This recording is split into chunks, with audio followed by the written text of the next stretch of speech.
Amphoreus is a lore theory crafter's heaven. There's titans to talk about, the Chrysos heirs, the three paths fighting over the place, and many new characters. As I explored the new setting and progressed through the 3.0 story, something about this place kinda bothered me. Amphoreus, despite being unknown and cut off from the outside world, seemed to have a lot in common with the rest of the universe. So much so that I started to think that maybe Amphoreus might be sort of a replica of the wider universe. Sounds dumb, right? But what if this place was created to be a mirror copy of the universe for the purposes of a grand experiment? One that actually involves a certain eon. That's what I want to share with you in this video. A rather convoluted theory about how Amphoreus might be nothing more than a scaled down and experimental model of the Honkai Star Rail universe itself. Before we get into that, if you want to see more Honkai Star Rail content, do consider subscribing to the channel. I'm sure that by the time this video is out, most of you will likely still be going through the 3.0 Trailblaze story. So just as a warning, this video will contain massive spoilers for the main story, so I suggest you play through that first if you haven't already.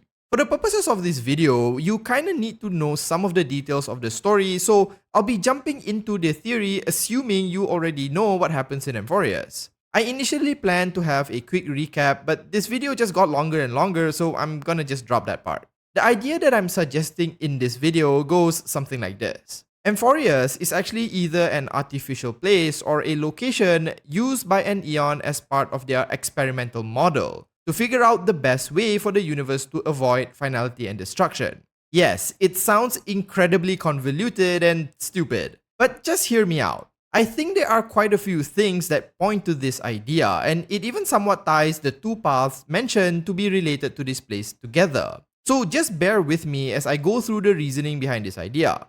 As we play through the story, we learn more about Amphoreus, their history, culture, and the current predicament the world is experiencing. One thing that becomes immediately apparent is that any topic about things beyond the sky of Amphoreus is treated as an extreme taboo. The inhabitants of the city of Okema, for example, are pretty much forbidden from talking or discussing it. Those who mention this topic are taken directly to Aglaya for interrogation, and the one time the people from another city tried to fly out into space, the Sky Titan literally destroyed their entire city. However, despite being cut off from the larger universe, even to the point of not knowing about eons, the world of Amphoreus has a staggering number of similarities with the rest of the universe. They have similar technology like phones and cameras, speak a similar language to the common language the rest of the universe uses, and even have a way of enabling trade despite differences in currencies. The Titans, the god of Amphoreus, also have domains similar to existing eons like the Titan of Reason, the Titan of Trickery, and even the Titan of Romance and Beauty. They even have concepts similar to the paths and how one can resonate with them. The priests of Amphoreus, through training, can resonate with the powers of a Titan and call upon this power to conduct miracles, similar to how Pathstriders can call upon the power of a path by resonating with them. Even the Chrysos heirs, especially those that have absorbed a core flame, can exert even more power and are literal demigods, kind of like the Emanators. The Titans themselves also act in accordance to their core flames or domains, with Nikador adhering to strife throughout most of its godly life, much like how the Eons follow the paths and their primal mobile. To add to that, one of the reasons why those in Amphoreus aren't allowed to leave is that their fate is said to power the Titans themselves, kind of like how certain emotions and actions are used to fuel the paths that in turn fuel the Eons. Suffice to say, despite their supposed disconnection from the rest of the universe, Amphoreus seems pretty similar to it. There are even times when their technology seemed even more advanced compared to places like Jarilo 6. This is what got me wondering. How were they able to achieve all this by themselves and seemingly reach a level of technological achievement similar to the rest of the universe, despite they themselves not knowing anything about it? Now, there are a couple of possibilities here. It could be that in the past, Amphoreus was visited by others who helped guide them down this technological path. Just because they don't want others to leave or learn of the world beyond the sky doesn't mean they haven't had visitors.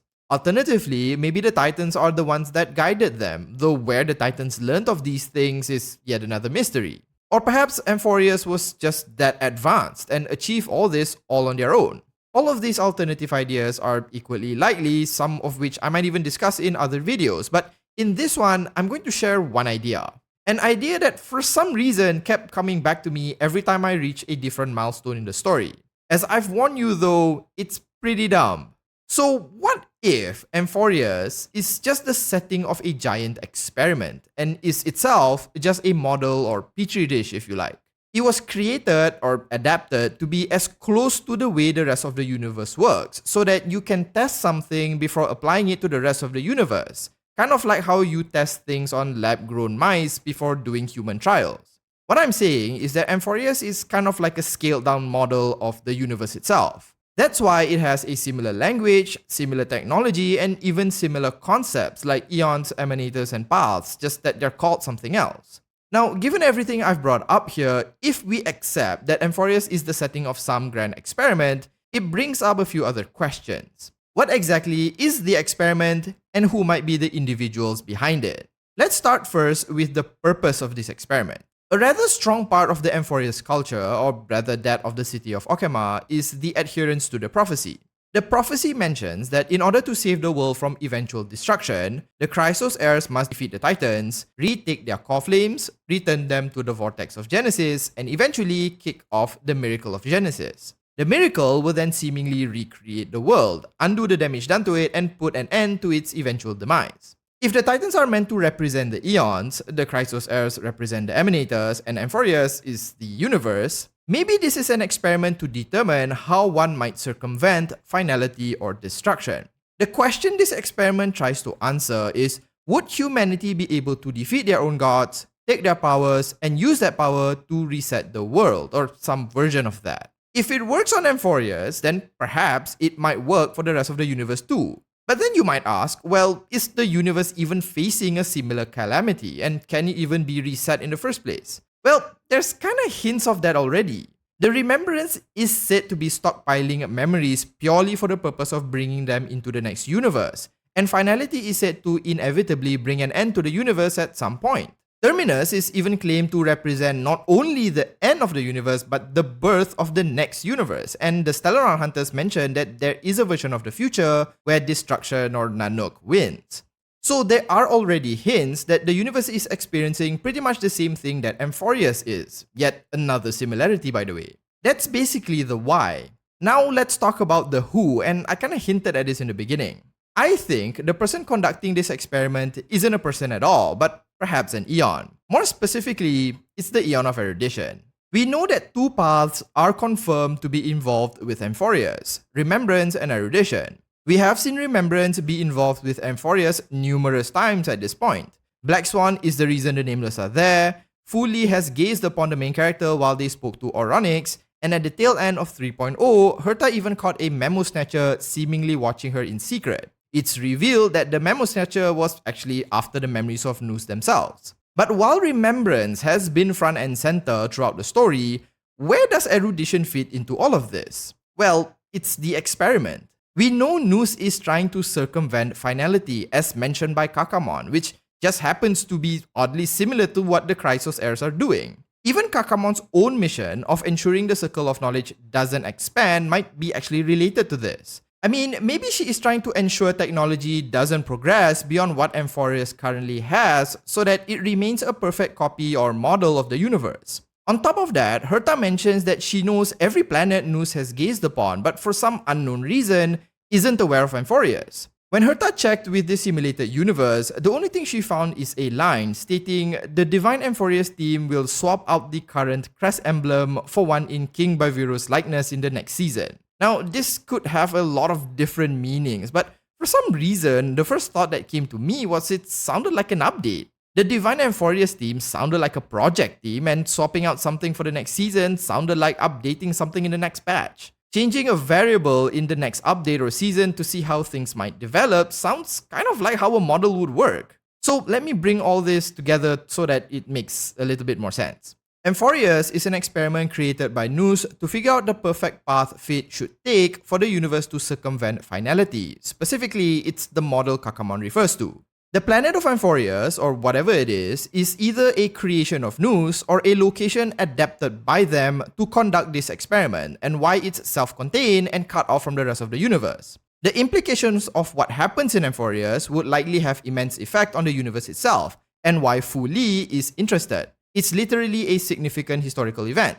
This is why they sent so many agents to this place. Black Swan, the Memo Snatcher, and even gazed on the Trailblazer themselves. Black Swan herself mentions that the Nameless are basically the tool used to break through the glass protecting Amphoreus so that she may go in and take the proverbial treasure. This might also be why Herta doesn't recall this place, because Nous didn't gaze upon it, but rather created or used it as a model. Even the question Herta wanted to ask Nous might have ended up revealing all of this, given her query was about what divinity is, something likely ingrained in Amphoreus' lore. Maybe this is why she has faced interruption after interruption.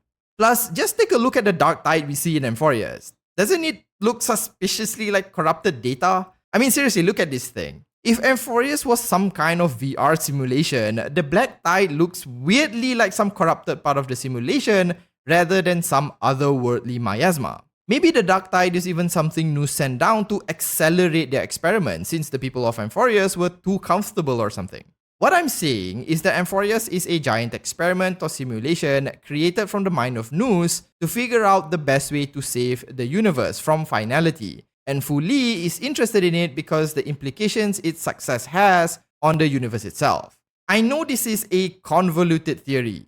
It's all over the place and there are plenty of details we currently don't have answers for. But I wanted to share this idea with all of you as I found it largely interesting, and it was the idea that kept coming back to me as I progressed through the story. To summarize, it's just a random brain fart and you shouldn't take it too seriously. I'll be sharing more ideas moving forward, but I hope this would make a good start to our journey in Amphoreus, and with that, I'll end the video here. What do you think of this idea overall? Is it too outlandish, or there's elements that make sense? Share your thoughts and alternative ideas in the comments. If you found the video entertaining, do consider liking and subscribing to the channel. Thanks so much for watching, and as usual, have a nice day.